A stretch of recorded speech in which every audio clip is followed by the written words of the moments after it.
పిల్లరా, ప్రభువైన యేసుక్రీస్తు నామములో మీ అందరికీ నా హృదయపూర్వక వందనాలు తెలియజేస్తూ ఉన్నాను. దేవుని మాటలు జుంటి తేనె దానల కన్నా మధురమైనవి, శ్రేష్టమైనవి, విలువైనవి. ఈ మాటలు చెప్పడానికి దేవుడు నాకు అవకాశం ఇచ్చాడు. ఈ అవకాశాన్ని బట్టి ప్రభువుని స్తుతిస్తూ ఆయన నామాన్ని గణపరుస్తూ ఉన్నాను. పరిశుద్ధ గ్రంథము నుంచి 2వ తిమోతిలకు రాసిన పత్రిక 2వ అధ్యాయము 20వ వచనం నుండి చదువుకుందాం.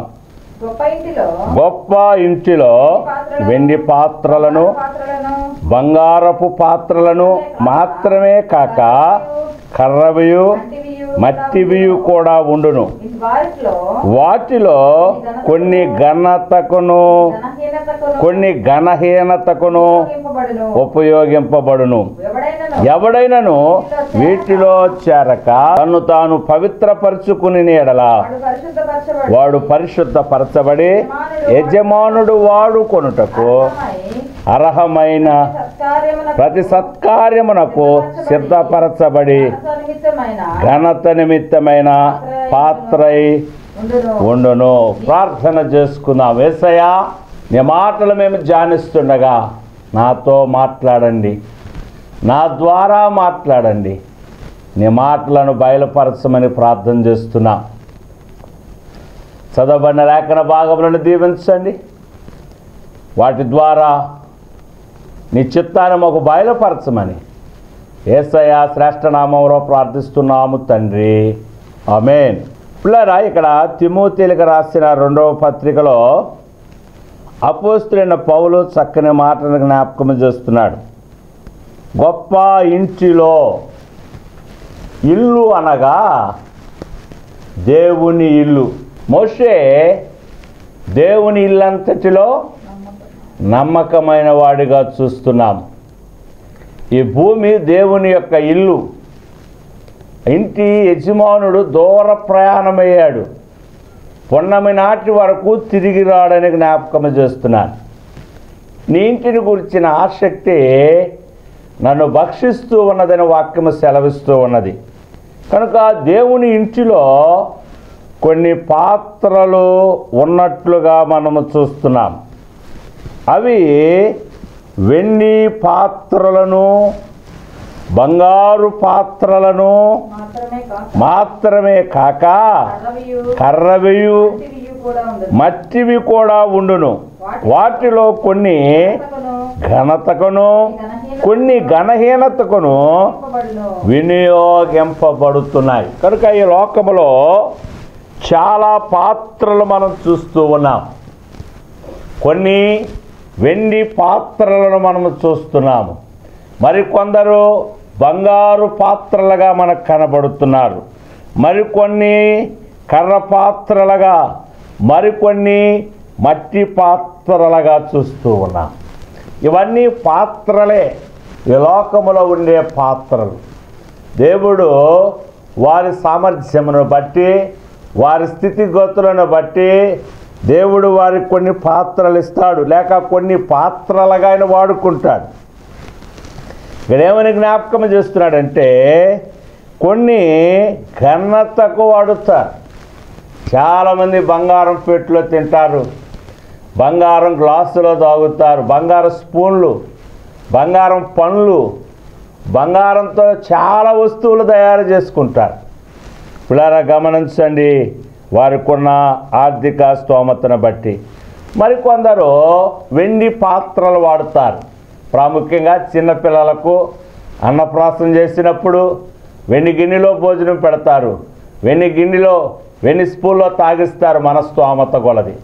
కనుక స్తోమత లేని వారు మట్టి పాత్రలో, ఇంకా స్తోమత లేని వారు కర్ర పాత్రలు. కనుక ఇవి కొన్ని ఘనతకు ఉపయోగిస్తారట, మరికొన్ని ఘనహీనతకు ఉపయోగిస్తారని జ్ఞాపకం చేస్తున్నాడు. అయితే దేవుని వాక్యము సెలవిస్తున్నది, ఎవడైనాను వీటిలో చేరక తన్ని తాను పవిత్రపరచుకుని ఎడల వాడు పరిశుద్ధ. కనుక అది బంగారు పాత్రే కావచ్చు, అది వెండి పాత్రే కావచ్చు, అది కర్ర పాత్రే కావచ్చు, మట్టి పాత్రే కావచ్చు, కానీ అది పరిశుద్ధమైన పాత్రగా ఉండాలి. అది పవిత్రమైన పాత్రగా ఉండాలి.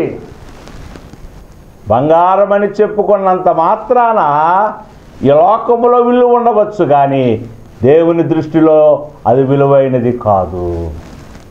నువ్వు వెండి పాత్రగా మనం ఉండొచ్చు, కానీ అది లోకము దృష్టిలో విలువైనదే, కానీ దేవుని దృష్టిలో విలువైనది కాదు అని ఇక్కడ జ్ఞాపకం చేస్తున్నాడు. అది బంగారము కానీ వెండి కానీ పిల్లరా పవిత్రమైన పాత్రగా మనం ఉండాలని వాక్యము సెలవిస్తున్నది. పిల్లరా ఈ లోకములో ఉన్నవన్నీ దేవుడు సృష్టించినవే, కానీ ఎప్పుడైతే మనిషి పట్టుకుంటాడో మనిషి వాడుకుంటాడో దానికి అపవిత్రత చోటు జరుగుతుంది. అది ఎలా పోతుంది? వాక్యము చదువుట వలన, ప్రార్థించుట వలన. అది బంగారం కానీ వెండి కానీ కర్ర కానీ మట్టి కానీ పవిత్రపరచబడుతూ ఉంది. కనుక వాడు పరిశుద్ధపరచబడి యజమానుడు వాడుకొనుటకు అర్హమైన ప్రతి సత్కార్యమును సిద్ధపరచబడి ఘనత నిమిత్తమైన పాత్రనై యజమానుడు, ఈ లోకానికి యజమానుడు దేవుడు, యజమానుడు వాడుకునే అర్హమైన పాత్రగా ఉండాలి. దేవుడు వాడుకునే పాత్రగా ఉండాలని జ్ఞాపకం చేస్తూ ఉన్నాను. అలాంటి పాత్రలు ఏమైనా ఉన్నాయా చూద్దాం. 116వ కీర్తన 12వ వచనములో చక్కని మాటను జ్ఞాపకం చేస్తున్నాడు కీర్తనకారుడు. యెహోవా నాకు చేసిన ఉపకారములన్నిటికీ నేను ఆయనకేమి కీర్తనకారుడు. యెహోవా ఉన్నదేవా, నీవు నాకు చేసిన ఉపకారములన్నిటికీ ఏమి చెల్లించదను? దేవునికి ఏమి చెల్లించగలవు? కరెంటు వాడుకుంటే కరెంటు బిల్లు చెల్లించాలి, వాటర్ వాడుకుంటే వాటర్ బిల్లు చెల్లించాలి, రోడ్డు వాడుకుంటే రోడ్డు బిల్లు చెల్లించాలి. దేవుడిచ్చే గాలి నీరు ఇవి ఉన్నవన్నీ వాడుకుంటున్నాం, ఆయనకేమి చెల్లించగలం? కీర్తనాకారుడు అంటున్నాడు, నీవు నాకు చేసిన ఉపకారాలకు ఏమి చెల్లించగలం? అందుకే దావీదు అన్నాడు, ఆ ప్రాణమా యెహోవాను సన్నిధించు, అంతరంగంలో సమస్తమా ఆయన పరిశుద్ధ నామమును సన్నిధి, ఆయన చేసిన ఉపకారములో దేనినే మరచిపోవద్దు అని జ్ఞాపకం చేస్తున్నాడు. నేను ఆయనకేమి చెల్లించదను?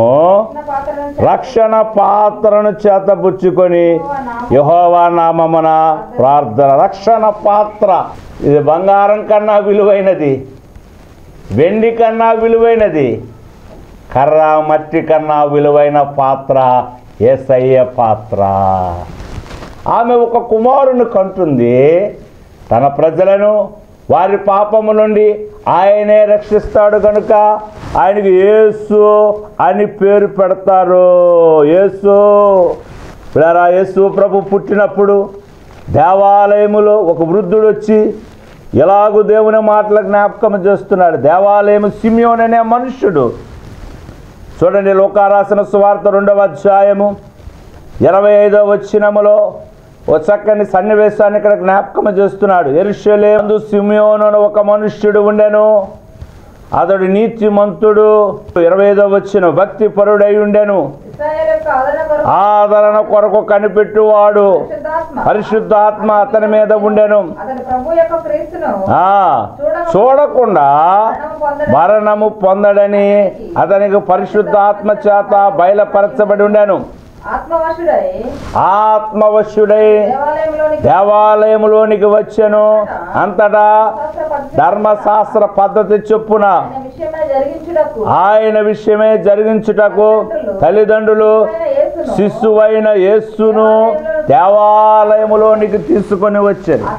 అతడు ఆయనను యేసు ప్రభుని ఎత్తుకొని దేవుని స్తుతించుచు ఇట్లనెను, నాదా ఇప్పుడు నీ మాట చొప్పున సమాధానమును నీ దాసుని పోనిచ్చున్నావు. అన్యజనులకు నిన్ను బయలుపరచుటకు వెలుగుగాను నీ ప్రజలైన ఇశ్రాయేలీయులకు మహిమగాను నీవు సకల ప్రజల ఎదుట సిద్ధపరచిన నీ రక్షణ నేను కన్నులారా చూచుచున్నాను. ఆయన పుట్టగానే సిమియోను అనే దైవ సేవకుడు పరిశుద్ధాత్మతో నిండిన వాడే ప్రకటిస్తూ ఉన్నాడు. నీవు సకల ప్రజలకు సిద్ధపరిచిన నీ రక్షణ నేను కన్నులారా చూస్తున్నాను. యెషయా ఇప్పుడు ప్రవచించాడు, బూదిగంతిని వాసులారా నా వైపు అనగా దేవుని వైపు చూచి రక్షణ పొందుడి. ఆ రక్షకుడు ఎవరంటే యేసు ప్రభు. ఆ రక్షణ పాత్ర ఎవరంటే యేసు ప్రభు. ఈరోజు నువ్వు ప్రార్థన చేయాలి అంటే యేసు నామములో ప్రార్థన చేస్తేనే ఆ ప్రార్థన దేవునికి అంగీకారం అవుతుంది. ఇన్ఫ్యాక్ట్ యేసు ప్రభు కూడా చెప్పాడు, యేసు నామములో తండ్రిని ఏమడిగినా ఇస్తానని వాగ్దానం చేసినట్టు. యేసు అనగా రక్షకుడు. రక్షణ పాత్రను చేతపుచ్చుకొని యెహోవా నామమున ప్రార్థన చేసేదను, యెహోవా నా మొక్కుబడులు చెల్లించెదను, ఆయన ప్రజలందరి ఎదుట. ఈరోజు ఆదివారము నీ మొక్కుబడులు దేవునికి చెల్లించాలి అంటే యేసు నామములో చెల్లించు. యేసు నామము అది అన్ని నామముల కన్నా పైనున్న నామం, శక్తి గల నామం, బాగు చేసే నామం, ఉద్ధరించే నామం, పరిమళ నామము, పరిశుద్ధ నామము. కనుక ఇది రక్షించే పాత్ర, దేవునికి ఇష్టమైన పాత్ర. ఆయన ఈ భూమి మీద 2000 సంవత్సరాల క్రితమే భూమి మీదకి వచ్చి 3.5 సంవత్సరాలు జీవించి అనేకమైన దెబ్బలు తిన్నాడు, నిందలు, అవమానాలు, నోరు తెరవలేదు. ఆయన గాయపరచబడ్డాడు, దూషించబడ్డాడు, ఎగతాళి చేయబడ్డాడు, హేళన చేయబడ్డాడు. ఆ శిలువ మ్రాను మీద మేకులతో కొట్టబడ్డాడు. ఆయన శిలువలో కార్చిన రక్తము మన పాపములను పరిహరిస్తుంది. గొప్ప దేవుడు, ఆశ్చర్యకరుడు, ఆలోచనకర్త, బలవంతుడైన ప్రభు యేసు. కనుక ఈ పాత్ర రక్షించే పాత్ర, రక్షణనిచ్చే పాత్ర. రెండవ పాత్ర మనం చూసుకుందాం. 1 కొరింథీయులకు రాసిన పత్రిక 11వ అధ్యాయము 23వ వచనం. పౌలు అంటున్నాడు, నేను మీకు అప్పగించిన దానిని ప్రభు వల్ల పొంది తిని, ప్రభు యేసు తాను అప్పగింపబడిన రాత్రి ఒక రొట్టెను ఎత్తుకొని కృతజ్ఞతాస్తుతులు చెల్లించి దానిని విరిచిది మీ కొరకైన నా శరీరము నన్ను జ్ఞాపకం చేసుకున్నటకై నేను చేయడని చెప్పాను. ఆ ప్రకారమే భోజనమైన పిమ్మట ఆయన పాత్రను ఎత్తుకొని, ఈ పాత్ర నా రక్తము వలనైనా క్రొత్త. ఆ రక్షణ పాత్రలో నుండి వచ్చిందే ఆయన శరీరము, రక్తము. ఈ పాత్రలో ఎవరైతే పాల్గొంటారో, ఈ పాత్రలో ఉన్న ఆ రొట్టెని ఎవరైతే తింటారో, ఈ పాత్రలో ఉన్న ద్రాక్షారసం అనగా క్రొత్త నిబంధన రక్తాన్ని ఎవరైతే త్రాగుతారో వారు ఆరోహణ శక్తిని పొందుకుంటారు. ఒకవేళ చనిపోతే పునరుద్ధాన శక్తిని పొందుకుంటారు. మీరు దీనిలోనిది త్రాగునప్పుడల్లా నన్ను జ్ఞాపకం చేసుకుంటే దీన్ని చేయడని చెప్పాను. మీరు ఏ రొట్టెను తిని ఏ పాత్రలోనిది త్రాగునప్పుడల్లా ప్రభు వచ్చు వరకు ఆయన మరణమును ప్రచురించుదురు. కాబట్టి ఎవడు అయోగ్యముగా ప్రభు యొక్క రొట్టె తినునో లేక ఆయన పాత్రలోని త్రాగును శరీరము గూర్చి రక్తమును గూర్చి అపరాధి అవుతారని జ్ఞాపకం చేస్తున్నారు. పిల్లరా గమనించుదాం, యేసు ప్రభు నీ కొరకు నా కొరకు తన రక్తాన్ని చిందించాడు. ఆయన చిందించిన రక్తములో గొప్ప ఆశీర్వాదము, గొప్ప దీవెన మనము చూస్తూ ఉన్నాం.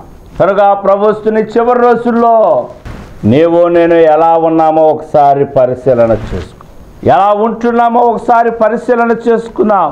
ప్రభు త్వరగా వస్తూ ఉన్నాడు. అయ్యా నేను బంగారు పాత్రగా ఉన్నానండి, పర్వాలేదులే అనుకుంటున్నావేమో. నేను వెండి పాత్రగా ఉన్నాను అనుకున్నావేమో, పర్వాలేదులే అనుకుంటున్నావేమో. జాగ్రత్త, ప్రభు వాడుకునే అర్హమైన పాత్రగా ఉండాలి. అర్హమైన పాత్రగా ఉన్నవారినే దేవుడు వాడుకుంటాడు. చాలామంది ఏం కోరుకుంటున్నారంటే, దేవుడు నన్ను వాడుకోవట్లేదు, నేను దేవుని పని చేయాలనుకుంటున్నాను, దేవుని సేవ చేయాలనుకుంటున్నాను, దేవుని కొరకు జీవించాలనుకుంటున్నాను అని ఆలోచిస్తున్నారే కానీ పిల్లరా దేవుడు వాడుకునే అర్హమైన పాత్రగా మనం ఉన్నామా? యేసు ప్రభుకి 12 మంది శిష్యులు ఉన్నారు. అందులో ఒకరు యోధా ఇస్కరియోతు. ఈయన కూడా ఒక పాత్రే. ఈయన దేవుడు వాడుకోలేదు కానీ దయ్యము ఈయన వాడుకున్నది. డబ్బుకు బానిస అయిపోయాడు. ఏ గురువునైతే ఆరాధించాలో, ఏ గురువునైతే పూజించాలో, ఏ గురువు వాక్యానుసారంగా జీవించాలో ఆ గురువునే అమ్ముకున్న గురుద్రోహి అయిపోయాడు. పిల్లరా గమనించండి, ప్రభువుతో ఉన్నవాడే, ప్రభుని వెంబడించేవాడే, కానీ చివరికి ఆయన పాత్రను గురించి మనం గమనించినట్లయితే దేవుణ్ణి అప్పగించేవాడిగా మనం చూస్తూ ఉన్నాము. యేసు ప్రభు ఆ యోధా ఇస్కరియోతుతో చెప్పిన మాట ఏమిటంటే, ఇలాంటి వాడు పుట్టకుండా ఉండుట మేలు అని జ్ఞాపకం చేస్తున్నాడు. ఇలాంటి వాడు పుట్టకుండా ఉండుట మేలు. పిల్లరా గమనించుకుందాం, చాలా పాత్రలు మనం చూస్తూ ఉన్నాం. ఒకవేళ దేవుణ్ణి వాడుకునే పాత్రగా మనం లేకపోతే, అర్హమైన పాత్రగా లేకపోతే భూమి మీదకి భయంకరమైన పాత్రలు రాబోతున్నాయి. చూడండి, ప్రకటన గ్రంథము 16వ అధ్యాయము ప్రారంభం నుంచి చూసుకున్నట్లయితే ఇక్కడ 7 పాత్రలు మనకు కనబడుతున్నాయి. మరియు మీరు పోయి దేవుని కోపముతో నిండిన ఆ 7 పాత్రలను భూమి మీద కుమ్మరించుడని ఆలయములో నుండి గొప్ప స్వరము ఆ 7 దేవదూతలతో చెప్పగా వింటిని. అంతటా మొదటి దూత లోపలకు వచ్చి తన పాత్రను భూమి మీద కుమ్మరింపగా ఆ క్రూర మృగము యొక్క ముద్ర గలవారిని, దాని ప్రతిమకు నమస్కారము చేయువారిని బాధాకరమైన చెడ్ల పుండ్లు పుచ్చెను. పిల్లారా, ఇక్కడ 7 పాత్రలు మనకు కనబడుతున్నాయి. దేవుని చిత్తమైతే ఆ నెక్స్ట్ వస్తున్న వీడియోలో ఈ మాటలు నేను చెప్పగలుగుతాను. కనుక దేవుడు మనం అర్హమైన పాత్రగా లేకపోతే, దేవుడు వాడుకునే పాత్రగా మనము లేకపోతే, దేవునికి ఇష్టమైన పాత్రగా మనము లేకపోతే, ఆయన భయంకరమైన ఉగ్రతతో కూడిన పాత్రలో దేవుడు తన దూత ద్వారా భూమి మీద మరి పడవేయబోతున్నాడు. ఇలా గమనించుకుందాం.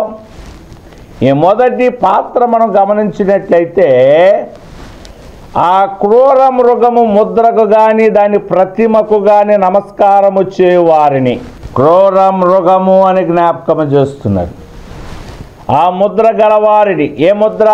666 ఈ ముద్ర ఎవరైతే వారి నొసల మీద వేసుకుంటారో వారి మీద ఆ పాత్రను కుమ్మరించినప్పుడు బాధాకరమైన చెడ్డ పుండ్లు, భయంకరమైన ఉగ్రత పాత్రలు భూమిని నాశనము చేయడానికి సిద్ధంగా ఉన్నాయి. శ్రమలు గల్గోనయ్యో వినండి, 7 మహాశ్రమలు గల్గోనయ్యో వినండి. శ్రమలు సర్వలోకులకును,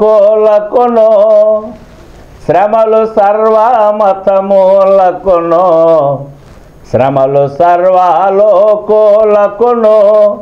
శ్రమలు సర్వమతములకును, క్రమము లేని క్రైస్తవులకు కనిన వినిన కఠిన బాధలు, శ్రమలు గల్గోనయ్యో వినండి.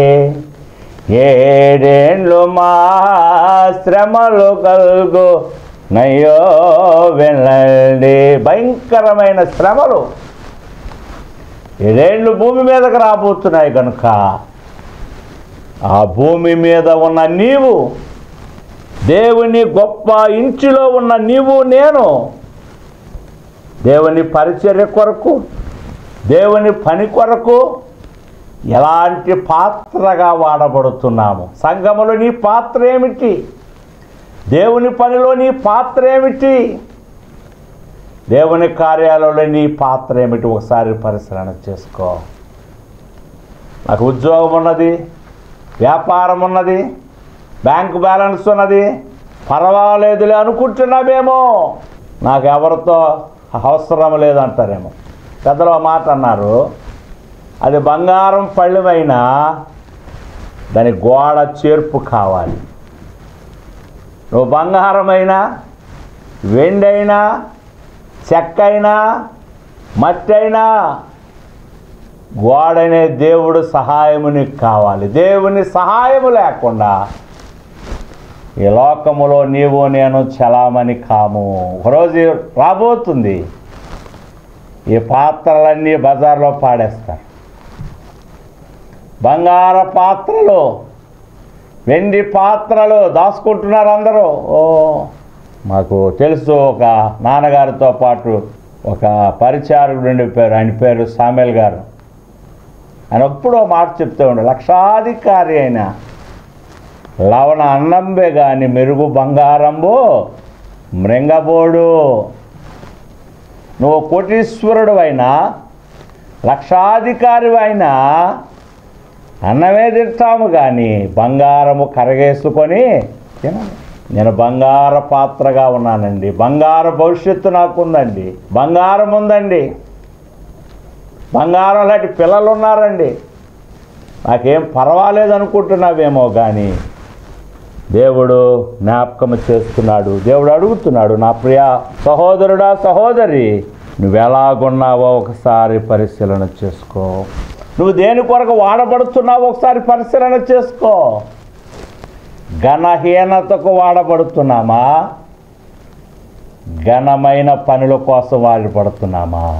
ఏ విధంగా ఉన్నామో ఒకసారి పరిశీలన చేసుకున్నావు. ఒకవేళ నువ్వు దేవుని కొరకు పని చేస్తే అది ఘనమైన పాత్రగా ఎంచబడుతున్నది. ఎవడైనాను వీటిలో చేరక, అంటే ఇవి శ్రేష్టమైనవే కానీ దేవునికి అవసరమైనవి కాదు. ఎవడైనాను వీటిలో చేరక తన్ను తాను పవిత్ర పరుచుకుని ఎడల, 2వ తిమోతిలో రాసిన పత్రిక 2వ అధ్యాయం 21వ వచనముల జ్ఞాపకం. ఎవడైనాను వీటిలో చేరక తన్ను తాను పవిత్రపరచుకుని ఎడల వాడు పరిశుద్ధపరచబడి యజమానుడు వాడుకొనుటకు అర్హమైన ప్రతి సత్కార్యమును సిద్ధపరచబడి ఘనత నిమిత్తమైన పాత్రై. దావీదు దేవుని మందిరం కట్టాలనుకున్నాడు కానీ దేవుడు అంటున్నాడు, నీ చేతిలో రక్తసిక్తమై ఉన్నది, నువ్వు దేవుని మందిరాన్ని కట్టడానికి నువ్వు సరిపోవు. అయితే ఎలా ప్రభు అంటే, నీ కుమారుడు వస్తాడు, ఆయన ద్వారా నేను దేవుని మందిరాన్ని కట్టుకుంటాను. మందిరము కట్టే పాత్ర, రక్షణ పాత్ర, నిబంధన పాత్ర, దేవుని అప్పగించిన పాత్ర, దేవుని పనులు చేసే పాత్ర, దేవుడు వాడుకునే పాత్ర. లేకపోతే భయంకరమైన ఉగ్రత పాత్రలు మన మీదకి రాబోతున్నాయి. పిల్లారా గమనించండి, ప్రభువుని అడగని, ప్రభు నన్ను వాడుకో నాయనా, నన్ను వాడుకో, నువ్వు వాడుకునే పాత్రగా నన్ను సిద్ధం చేయి, నాలో ఉన్న దోషాన్ని తీసివేయి, నన్ను వాడుకునే పాత్రగా నన్ను వాడుకో ప్రభు. దేవుడు వాడుకోవడానికి సిద్ధంగా ఉన్నాడు. దేవుడు నిన్ను వాడుకోవాలనుకుంటున్నాడు. దేవుని సన్నిధిలో ఒక పాట పాడే వ్యక్తిగా, వాక్యం చదివే వ్యక్తిగా, దేవుని కార్యాల్లో నిన్ను ఒక పాత్రగా ఆయన వాడుకోవాలనుకుంటున్నాడు. బంగారంలా కాకుండా, వెండిలా మాత్రమే కాకుండా, అయ్యా నువ్వు వాడుకునే అర్హమైన పాత్రగా నన్ను సిద్ధపరచిన ఆయన. ఈరోజే దేవుడు నిన్ను వాడుకోవడానికి సిద్ధంగా, అయ్యా నాలో ఉన్న అపవిత్రతను తీసిపోయి నన్ను పరిశుద్ధపరచు, శుద్ధీకరించు, నన్ను కడుగు నాయన, అగ్నితో కాల్చు నాయన, నీ పనిముట్టుగా వాడుకో ప్రభా. నీకు ఇష్టమైన పాత్రగా నన్ను సిద్ధపరచు నాయన, కుమ్మరివాడిగా నీకు ఇష్టమైన పాత్రగా నన్ను చేయి నాయన. ఒక కంసాలిగా నన్ను ఒక పనిముట్టుగా వస్తువుగా వాడుకోనాయన. నీ చేత్తో నన్ను పట్టుకోనాయన. నీకు ఇష్టమైన పాత్రగా నన్ను మలుచుకోనాయన. నన్ను వాడుకో ప్రభా. ప్రార్థన చేసుకున్నాం. సుధరవ పాత్రుడా, స్తోత్రార్హుడా, గొప్ప దేవ, ఆశ్చర్యకరుడు, ఆలోచనకర్త, బలవంతుడైన ప్రభువా, నిన్ను స్తుతిస్తున్నాను, ఘనపరుస్తున్నాను, మహిమపరుస్తున్నాను, ఆరాధిస్తున్నాము నాయన. ఈరోజు మేము ఎలాగున్నామో మాకు బయలుపరిచిన దేవుడు. గొప్ప ఇంటిలో బంగారు పాత్రలు, వెండి పాత్రలు, మట్టి పాత్రలు, కర్ర పాత్రలు ఉన్నవి, కానీ కొన్ని ఘనహీనతకు, మరికొన్ని ఘనతకు. అయితే వాటిలో మీరు చేరక యజమానుడు వాడుకునే అర్హమైన పాత్రగా ఉండాలంటున్నావు ప్రభా. అటువంటి అనుభవంలోనికి నన్ను నడిపించు నాయన. అబ్రహాముని, ఇస్సాకు, యాకోబును ప్రభా మీరు వాడుకున్నారు. నీకు ఇష్టమైన పాత్రలుగా చేసుకున్నారు. మీకు వందనాలు ప్రభా, నీ స్తోత్రాలు. నీ ప్రియకుమారుడిని యేసు ప్రభువును రక్షణ పాత్రగా ఈ లోనికి పంపించారు. ఆయన పాత్రలో నుండి ఆయన నిబంధన రక్తాన్ని మీరు ఇచ్చారు ప్రభా. ఎవరైతే దాన్ని తీసుకోరో, ఎవరైతే ఆ క్రమంలోనికి రారో, వారు ఎంగిలి పాత్రలు, ఘనహీనమైన పాత్రలుగా ఉండిపోతారు. వారి మీదకి నీ కోపము, భయంకరమైన ఉగ్రత పాత్రలు రాబోతున్నాయి నాయన. ఆ పాత్రలకు మేము గురి కాకుండా ఉండాలి అంటే యజమానుడు వాడుకునే అర్హమైన పాత్రగా ఉండాలని తెలియజేశారు. అటువంటి కృప నాకు, నా కుటుంబానికి, నాకు నువ్వు నాకు అప్పగించిన సంఘానికి మీరు దయచేయమని వాక్యాన్ని వింటుండగా అయా వినగలిగిన చెవులు మాకు దయచే. సంఘములతో ఆత్మ చెప్పు సంగతులు చెవిగలవాడు వినడన్నా, వినగలిగిన చెవులు మాకు దయచేయమని వాక్యాన్ని మీరు దీవించి ఆశీర్వదించమని యేసయ్య శ్రేష్ఠ నామములో ప్రార్థిస్తున్నాము తండ్రి. మన ప్రభువైన యేసుక్రీస్తు కృప, దేవుని సహాయము, పరిశుద్ధాత్మతో మనందరికి తోడుగా ఉండి నడిపించునుగాక. మరణాత స్తోత్రం. మీ అందరికీ వందనాలు. దేవుడు మిమ్మల్ని దీవించునుగాక, ఆశీర్వదించునుగాక. దేవుని ఇంటిలో అర్హమైన పాత్రగా మళ్ళా వాడుకొనుగాక.